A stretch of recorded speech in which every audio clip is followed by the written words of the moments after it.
guys know the most beautiful mountain in all Europe? Of course, it's the beautiful Matterhorn, which you can see right behind me.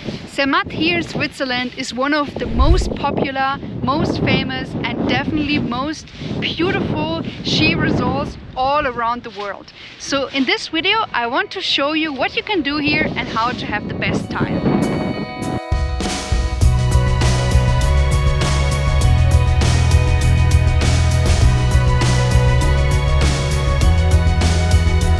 Of course, the most popular destination is to ski, but there's much more. You can also have a ride with the famous Glacier Express. You can even go on a Husky sledge ride, and don't get me started on all the amazing Swiss food.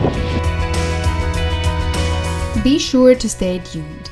At the end of the video I will tell you the best restaurants, après-ski clubs and my favorite photo stop. But let's start at the beginning.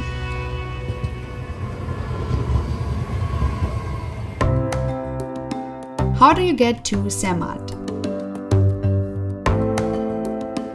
We are on our way to Zermatt and we started by car from Luzern. We only drove like for 1 hour, but we are already in the middle of nowhere. There's absolutely nothing here, only one train station.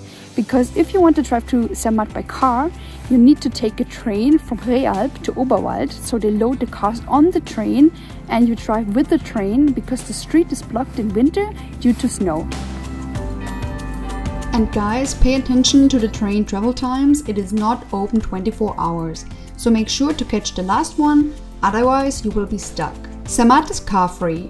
You can only drive up to the village of Tesch by car. From there you must park the car and take a taxi to the train to Zermatt. The cab can only go to the village entrance. Once you're in the village, only electric cars serve as transportation. Instead of coming by car, you can also use the Glacier Express train. More about that later. Luxury hotels organize a horse carriage pickup from the train station.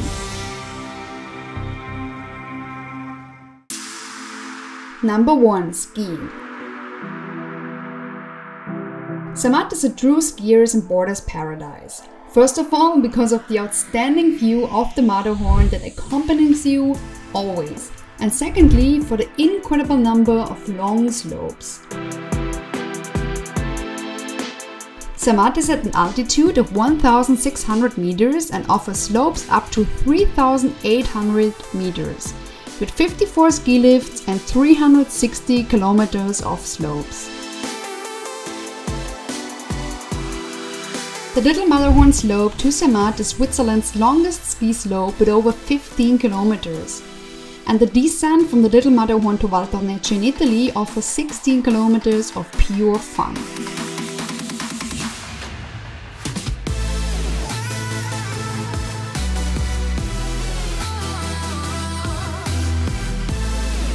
Also, skiing on the glacier is possible all year round. For 44 francs you can buy a first-track Matterhorn Glacier Paradise ticket to enjoy freshly groomed slopes and breakfast at 3,883 meters above the sea level as the first person to do so.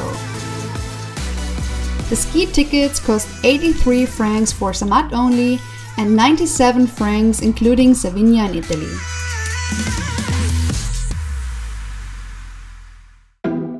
Number 2. The Matterhorn Glacier Paradise or the Little Matterhorn Mountain. We are now on top of the Matterhorn Glacier Paradise and this is Europe's highest point you can go with the cable car. The Matterhorn Glacier ride to the peak is the highest free cable gondola in the world and the view over the glacier during the ride is marvelous. At the top of the Glacier Paradise is a Glacier Ice Palace, a cinema lounge, an impressive viewing platform and the highest mountain restaurant in Europe. From up here you can cross into Sardinia, the Italian side ski resort. The Italian side is often closed due to strong winds, so make sure to go when open and enjoy the excellent slopes when possible.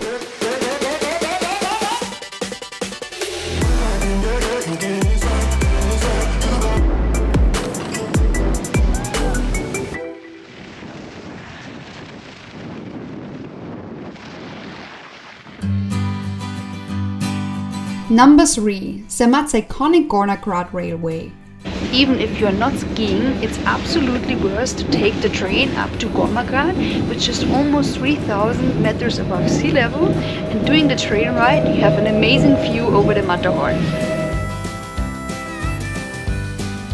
This historic cogwheel train has been climbing the Swiss Alps since 1898, offering breathtaking panoramic views of the majestic Matterhorn and 29 other 4,000-meter high peaks. It's the highest cogwheel railway in Europe, reaching an altitude of 3,089 meters. And here comes my first tip for all non-skiers. Go for the peak-to-peak ticket, which is 75 francs and includes the Matterhorn Glacier Paradies and the Gornergrat on a single excursion, and do that on a sunny day. The link is below.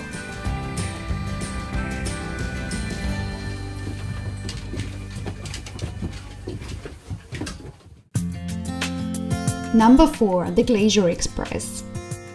So right now we are on our way to the train station, because today we are taking the Glacier Express here from Zermatt to Andermatt. It's a beautiful train ride, and I will fill you in with more details soon. The Glacier Express embarks on its breathtaking journey from Zermatt to St. Moritz, offering 8 hours of uninterrupted scenic beauty. It's the slowest express train in the world and offers panoramic views of glaciers, deep valleys and charming villages, all while you relax in comfort.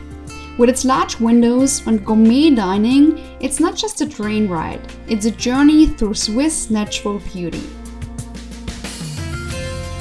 So in the Glacier Express you have 3 different options in which classes you travel. So you have the first and the second class, but then there's also the excellence class, which is obviously the best class. In this class they serve a 5-course menu. In the first and second class there is a fixed set meal of daily courses. It's exactly the same meal, same food. Doesn't matter if you travel first or second class when it comes to food. Also the menu with coffee, cake is exactly the same. Honestly speaking, I don't see a big difference between the first and the second class. The seats are a little bit bigger in first class, but it doesn't make that big of a difference. So I think you are totally fine traveling second class only. If you want to stretch your legs doing the ride, there is also a bar, which I will show you now.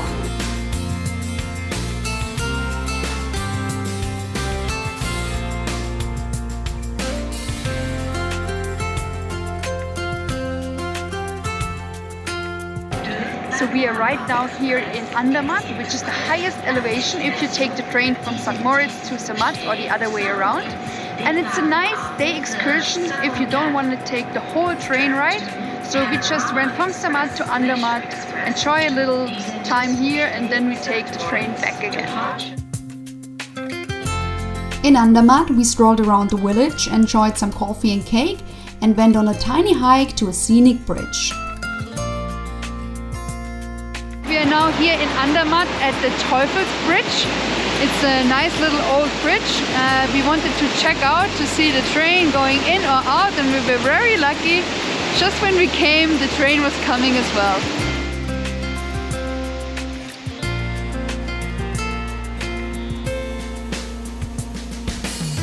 Now we are back on the train towards Zermatt. My conclusion: taking the Glacier Express from Zermatt to St. Moritz is the ideal route, especially as your means of transportation. This way you have a full scenic experience. Going for a round trip as we did may not necessarily save you money. You may end up paying more due to the need for the 2 sets of seat reservations. And you will miss out on some of the most stunning highlights along the route after Andermatt, like the Landwasser Viaduct near St. Moritz. Guys, the Glacier Express is really expensive. We paid 131 francs in first class for Andermatt-Zermatt and 77 francs in second class for Zermatt-Andermatt, plus 2 times 98 francs for seat reservations and 2 meals for 36 francs each. That sums up to 684 francs or 342 francs each for the round trip Zermatt-Andermatt, which is almost equivalent to a 5-day international ski pass for Zermatt, and that is insane.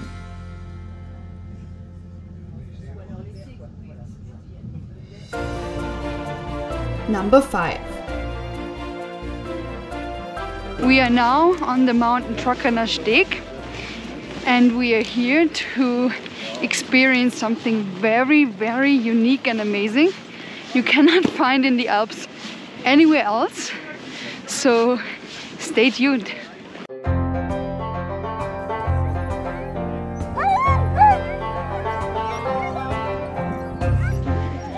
So today we go on a very special experience. We go on a Husky sleigh round at the Matterhorn.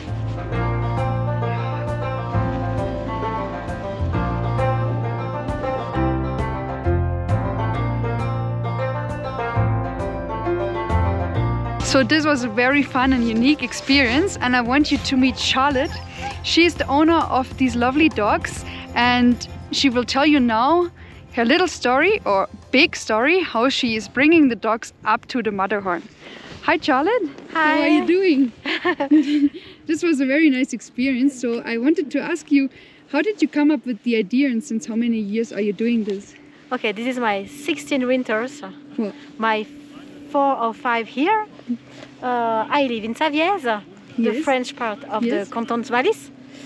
And we are coming with the dogs with the car. And after we go with we bring up the dog With the in cable the car? car, yes. And go walking just here. So every time you do this tour, you bring the dogs 40 kilometers? Yes, Every time, yeah? yes, yes. Wow. And Strong dogs. Yeah, I can see that. And since how many years are you at the Matterhorn? This is my 4 or 5 season here. 4 or 5 seasons, yeah? Okay, thank you so Thank you. much. It was lovely and we had an amazing time. Thank you. Thank you, buddy.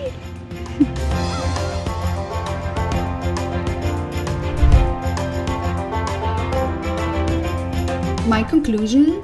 It was a unique and unusual alpine experience. However, for 265 francs per person, it did feel somewhat pricey for what you got. While I understand the logistics involved, I was a bit disappointed that we only had a brief interaction with the dogs and a short 5-minute sledge ride.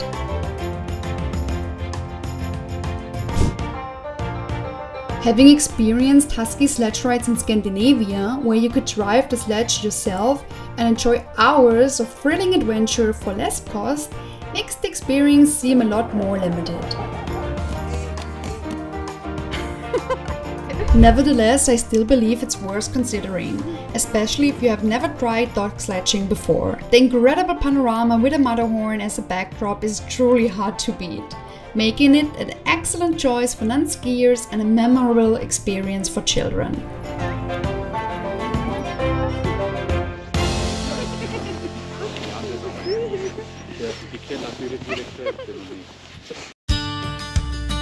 Number 6. The Igloo Village.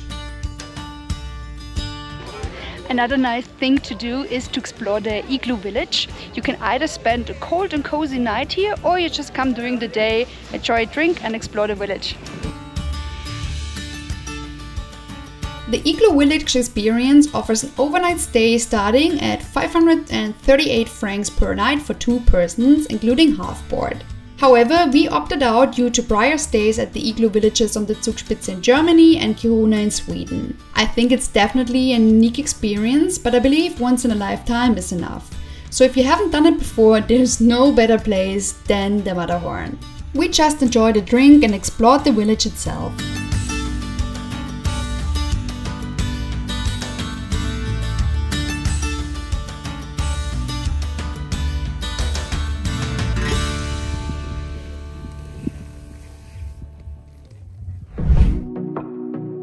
Number 7. Hiking.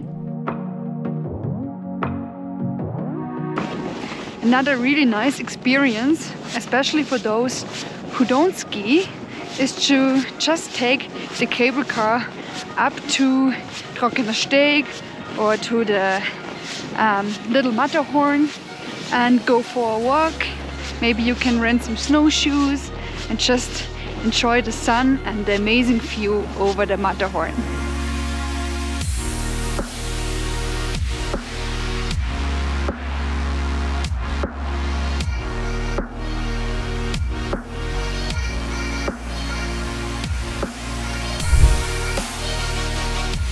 Number 8. Enjoy the spa. After skiing all day, there's nothing better than jumping into a hot pool or to go to the sauna. Also, be sure to carve out some time for yourself.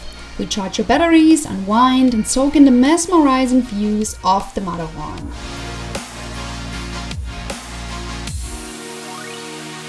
We stayed at Le Coron because of its perfect central location, excellent spa facilities, and a ski shop inside the hotel, which is very convenient. If you're looking for a high-class luxury hotel, you should check out the Zermatt Hof, the Savin Palace, or even sleep in style at the Riffelhaus on the Riffelberg at 2,500 meters. The link is below. Number 9. Explore the town. Of course, you should also stroll around town, especially the old town, which I regrettably forgot to record while walking around. Also, in town are many cute souvenir shops with local Swiss products like Murmeltiersalbe, but also nice boutiques and sports stores.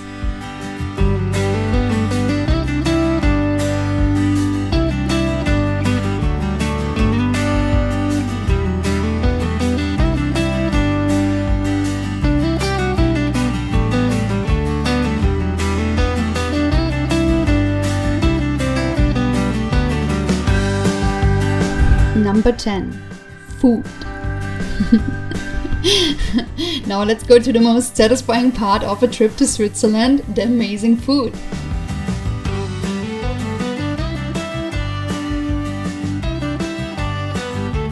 When it comes to food in Zermatt, we are talking about world-class cuisine. I have eaten so well during our week as seldom before. Of course, you can choose from international options, but honestly, you're in Switzerland and in one of the best places to be. So why would you ever go to an Indian restaurant? My rule is to eat as much cheese as possible.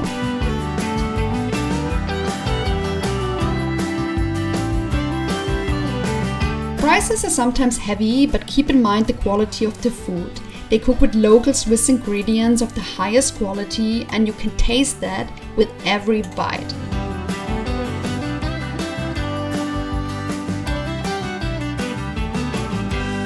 On the slopes, you can basically never end up in a bad spot.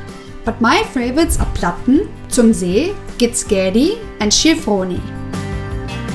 My absolute favorites in town are the Wimpernstube, Schäferstube, Psyche and Osteria Bella Italia. Oh, also don't forget, The good thing, if you're skiing in Zermatt, you can have lunch in Italy and dinner in Switzerland. So right now we're in Italy, and of course you have to have some bombardino. And then there's also very nice tiramisu. This one is about that size. Pistachio.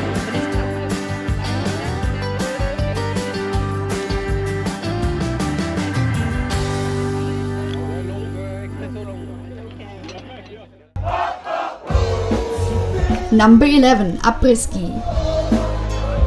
What would skiing be without après-ski? My favorite place is definitely Papalapap in town, which has live music every day.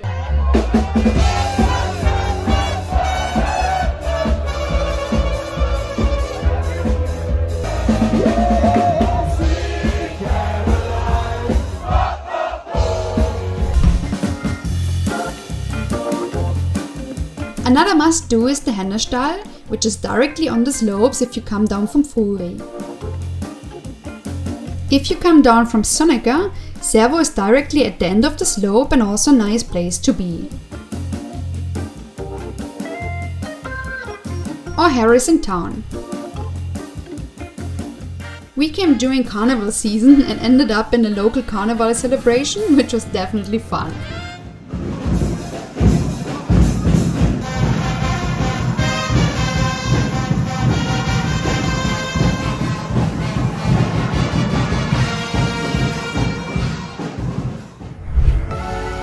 Number 12, my favorite photo sign. As promised, my favorite photo sign stop is if you take the cable car up to Schwarzsee. Here you can pose in front of the Matterhorn with this sign. Alright guys, I hope you are convinced to come to Zermatt. Make sure to hit the like button and subscribe to my channel.